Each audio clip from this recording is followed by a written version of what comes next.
Hi there, welcome back.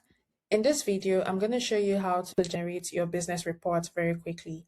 Now, like I've been saying in this particular series, the analytics provides you with a lot of data, a whole lot of data that you can use for so many things. So beyond just being able to see your business performance, you can also get your data and use it to, apply for things like loans, grants, even visas, and basically just like have your reports, your business report handy, ready anytime at all for anybody or for you even to use.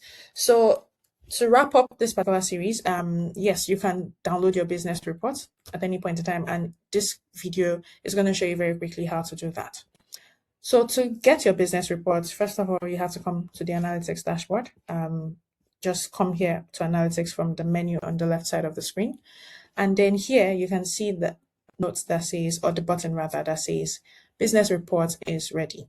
Now, once you click on it, you can select what report type. So do you want to see yesterday or last week or last month, or custom, which allows you to select the date range, the time period of the reports that you want to get.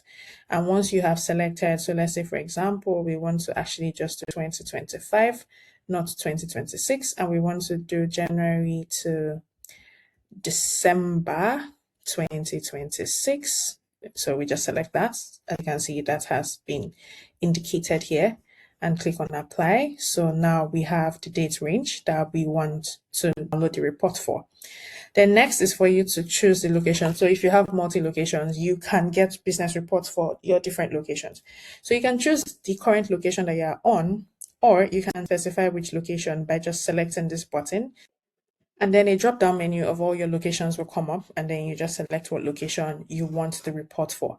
And then once you're done, you just click on continue, and your report has been sent to your email. And that's pretty much it. You've gotten your report, and that's how to download your business report at any point in time.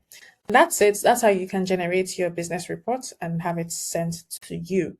I will see you in the next video where we'll be tackling the next Bumpa web app feature. Bye.